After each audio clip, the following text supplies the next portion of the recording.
Hello, my name's Jack, and I'm a 45-year-old engineer. I live in a charming suburb with my wife, Lisa, and our two kids, Megan, who's 17, and Alex, who's 14.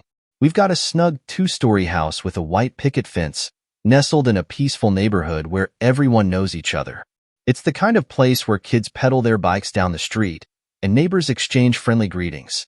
Lisa and I have been married for 2 decades, and for most of that time, I believe we had a rock-solid, loving relationship. She's a graphic designer, a career she excels at and thoroughly enjoys. On the surface, our life seemed ideal: a beautiful home, thriving careers, and 2 fantastic kids. But I was about to learn that perfection can be a lie. Life in our suburb was a predictable mix of comfort and routine. Mornings started with Lisa and me sipping coffee on the porch, watching the sunrise before diving into our daily responsibilities. Megan and Alex would join us, groggy but content, before heading off to school. Evenings were a blend of family dinners, laughter, and the occasional spat about chores or homework. We were like any other family, navigating the everyday highs and lows. But soon, I realized that beneath our seemingly perfect existence lay secrets, ready to tear everything apart. It all started with small changes in Lisa's behavior, the kind that, looking back, should have raised alarms. She began spending more time on her phone, always quickly hiding the screen when I walked into the room. Her work hours became erratic, with sudden late nights and weekend projects she hadn't mentioned before. Initially, I chalked it up to her job's demands, not wanting to appear paranoid. But there was something off, and it was getting harder to ignore. Lisa's mood swings were another sign. She grew more irritable and distant, snapping at me and the kids over trivial matters. Our conversations, once warm and full of laughter, turned cold and cautious. She often secluded herself in our bedroom, claiming she needed to work or relax. I tried to give her the benefit of the doubt, thinking it was just stress. One evening, I noticed something different about her appearance. She'd always been beautiful, but now it seemed she was putting extra effort into her looks. New clothes, frequent trips to the salon, and an almost obsessive exercise routine. It felt like she was dressing up for someone else. When I questioned her about it, she laughed it off, calling me silly for even suggesting such a thing. Then came the late-night phone calls. Her phone would buzz with messages and calls from a contact labeled work. When I asked, she became defensive, insisting it was just a colleague discussing an urgent project. My gut told me something was wrong, but I didn't want to jump to conclusions without proof. One night, my curiosity got the better of me.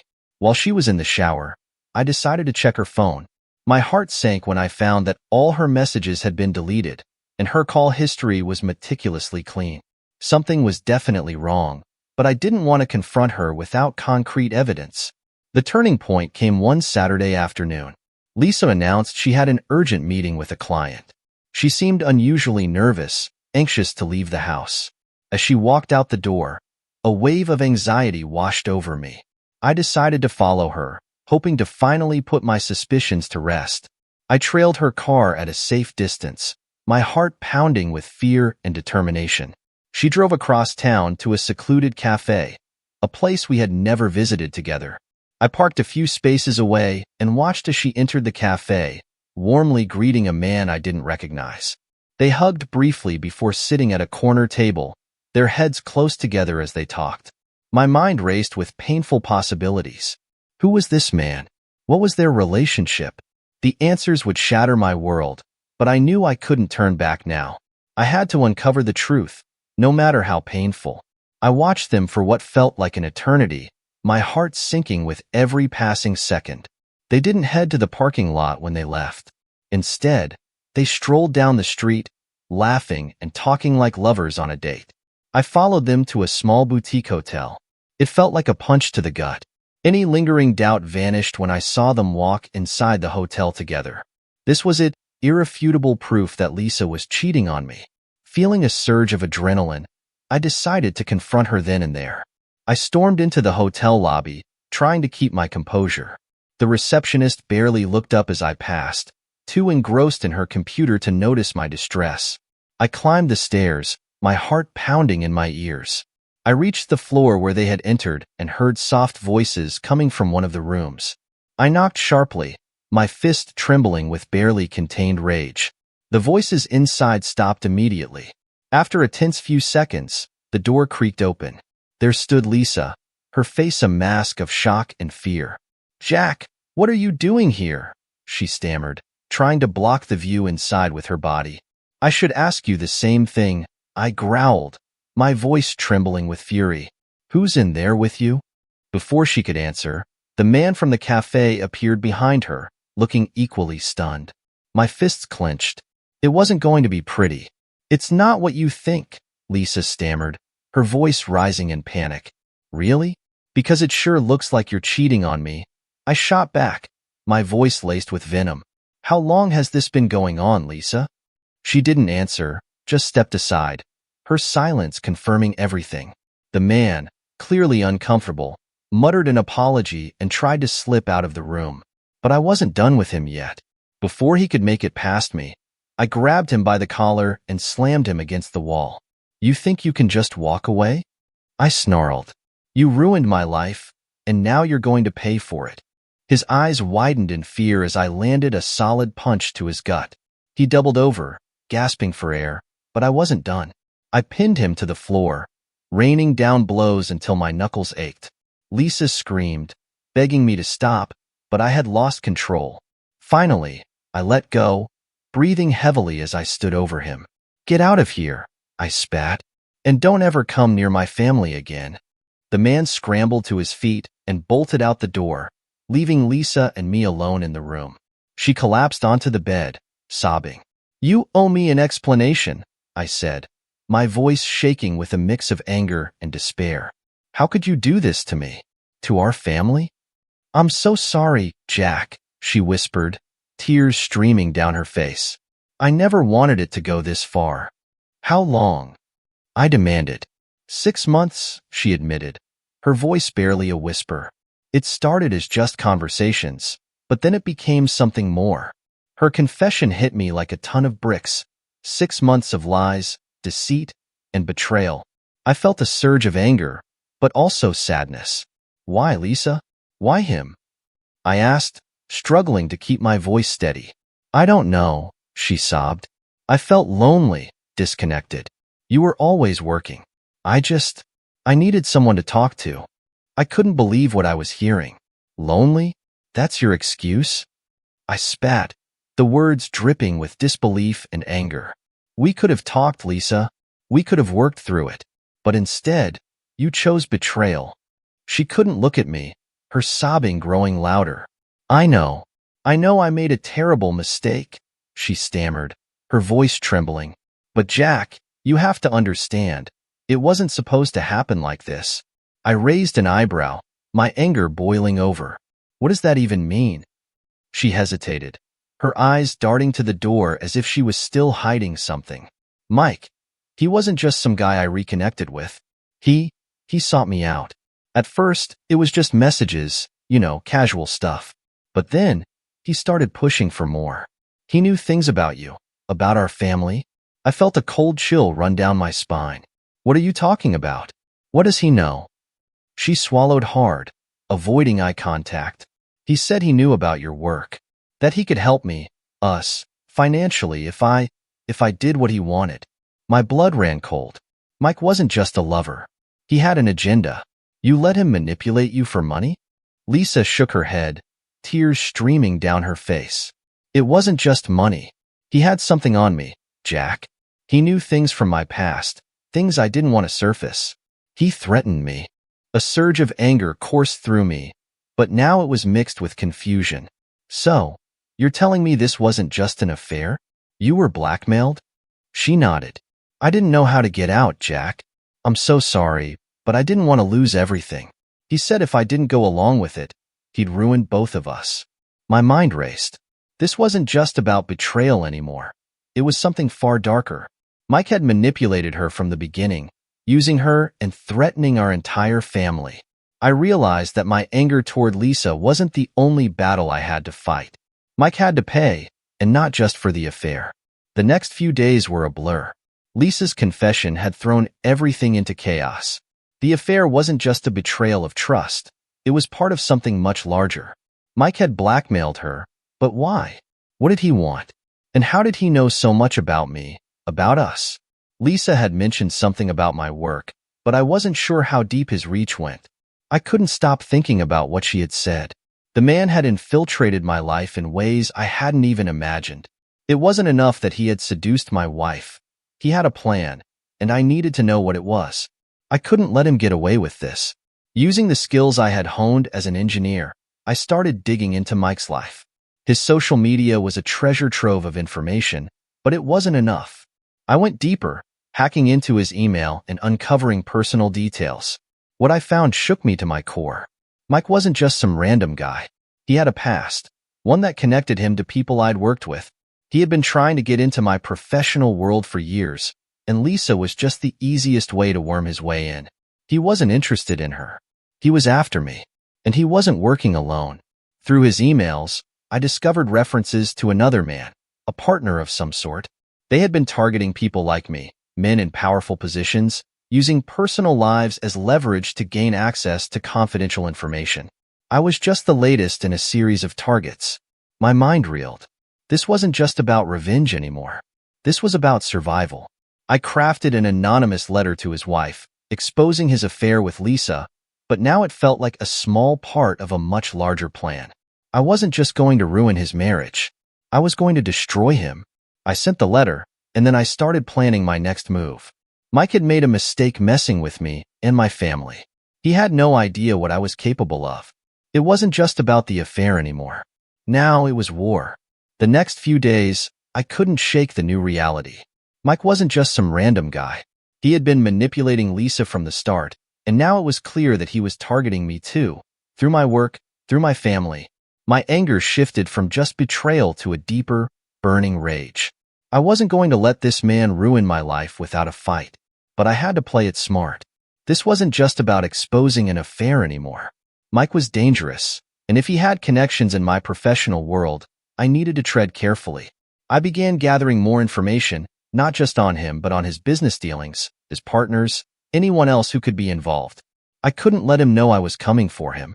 Lisa, meanwhile, tried to reach out to me multiple times. She wanted to talk, to explain more, but I couldn't bring myself to face her yet. I knew she had been manipulated, and a part of me even felt sorry for her, but it didn't erase the damage she had done. I needed time to think about us, about our family, about what came next. One evening, as I was combing through Mike's emails, I noticed a pattern. He had targeted other families before ours, using the same tactics. He'd start an affair, gain leverage over the spouse, then exploit the situation for personal gain. Money, insider information, whatever he could get his hands on. And I wasn't the first person he had done this to. My blood boiled. Mike wasn't just a predator.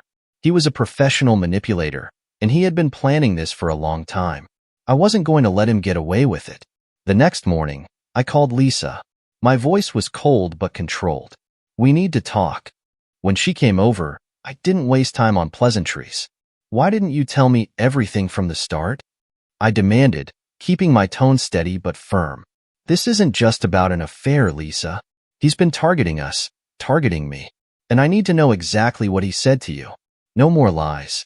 She looked terrified, guilt and fear written all over her face. I didn't know how to tell you, Jack. It all happened so fast. He started off so kind, and then suddenly, everything spiraled out of control. He said if I didn't cooperate, he'd ruin us. Ruin us how? What does he have on you? Lisa hesitated, her voice breaking. There were things from before we got married. Mistakes I made. He found out about them and threatened to tell you, to use them against me. I didn't know what to do. I thought I could handle it on my own. But then, it got worse. He started asking about you, about your work. I clenched my fists, trying to contain my anger. So he used you to get to me? She nodded, tears streaming down her face. I never wanted any of this, Jack. I just didn't know how to stop him. I paced the room, my mind racing. This wasn't just about us anymore. It was about protecting my family from whatever else Mike had planned. I couldn't trust Lisa completely, not yet, but she was no longer the enemy. Mike was. And now it was time to bring him down. With Lisa's confession, the pieces started to fall into place. Mike's plan was bigger than I'd realized, and I wasn't about to let him get away with it. But I needed to be smart.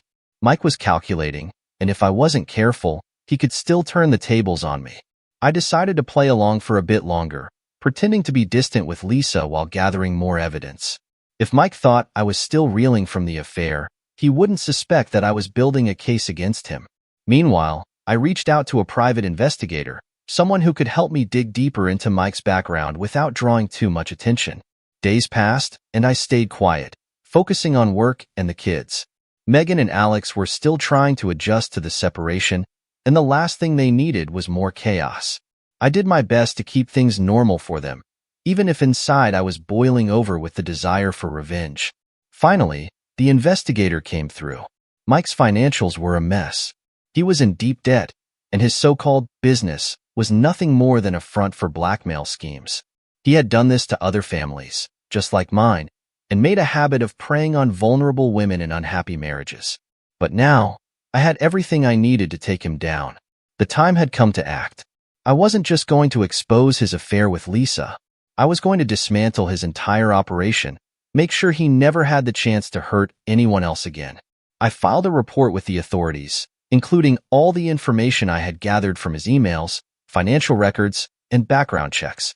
I also made sure to send everything to his business partners, so they'd know exactly what kind of man they were dealing with.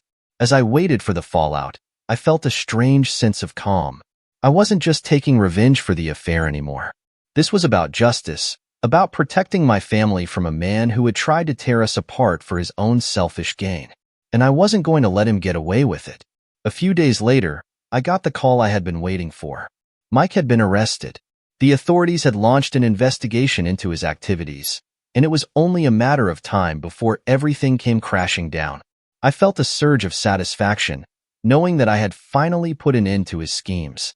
One evening, she came home looking pale and defeated. She dropped her bag on the floor and collapsed onto the couch, staring blankly ahead. "I lost my biggest client today," she whispered, her voice hollow. "They said they couldn't work with someone who had such scandals in their personal life."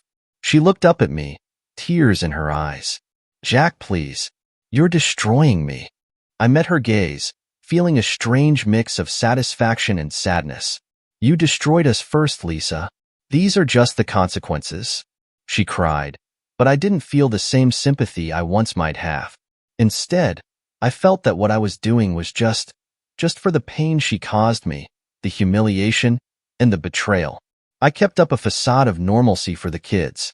Megan and Alex were already sensing the tension, and I didn't want them to suffer more than they had to. But inside, I was seething, determined to make Lisa understand the full weight of her betrayal. The final blow came when I decided to expose her infidelity publicly.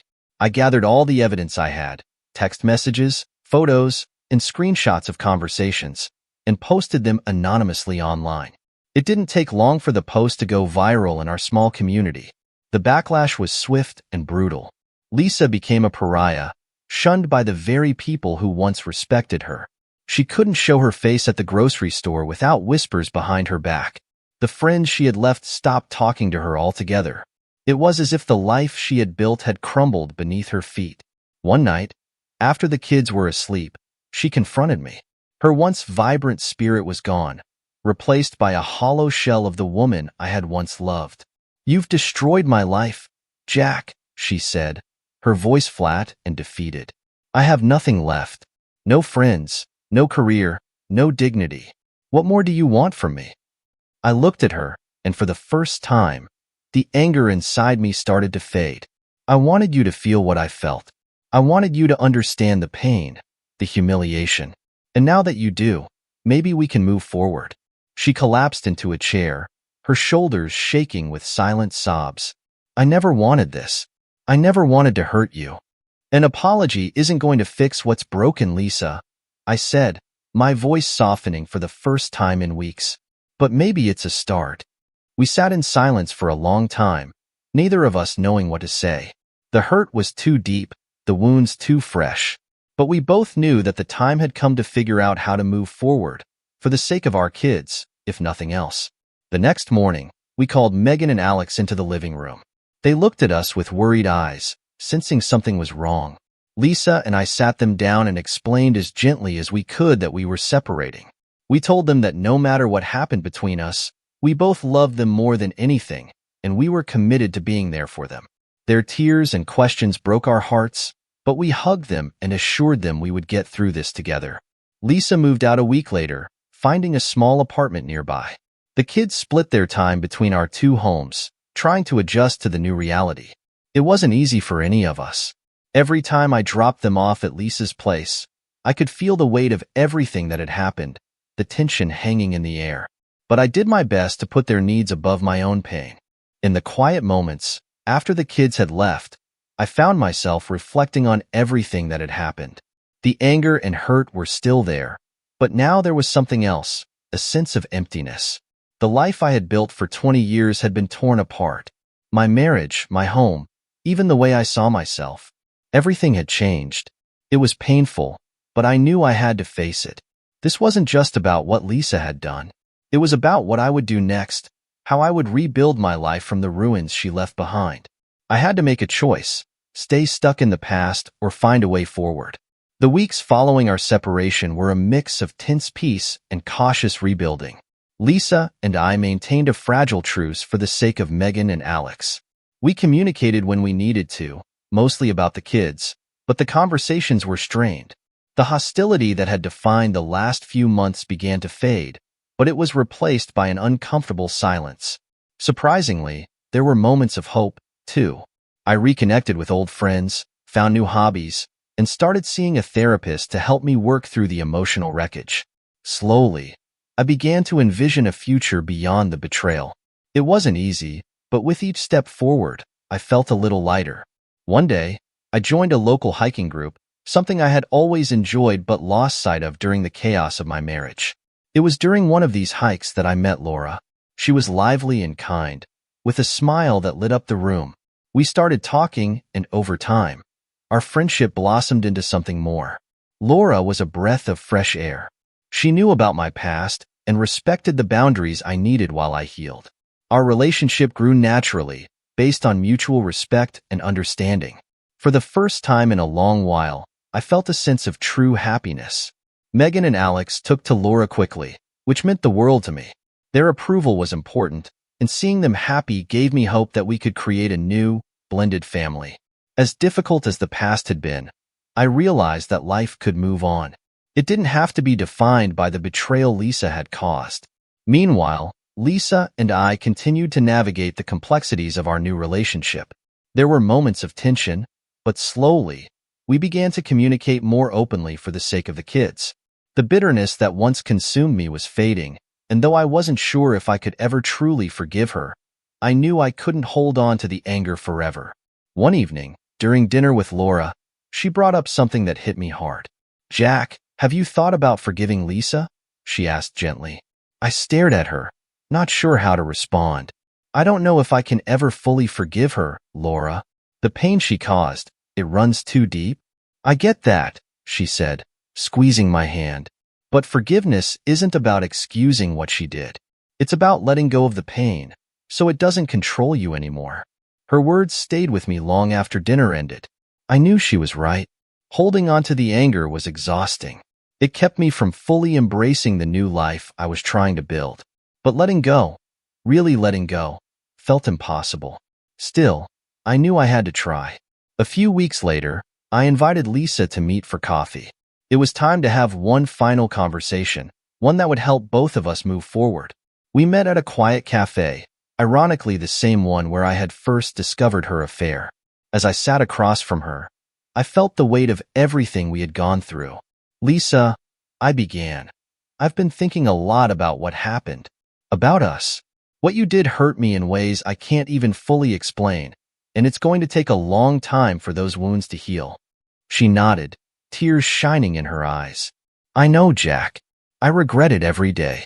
I never wanted to hurt you." "I believe that," I said softly, "but I've realized that holding on to this anger, this pain, it's not helping anyone. Not me, not you, and especially not Megan and Alex. So, I forgive you. Not because what you did was okay, but because I need to move on. We both do. Tears streamed down her face as she reached across the table, taking my hand. Thank you, Jack. That means more to me than you'll ever know.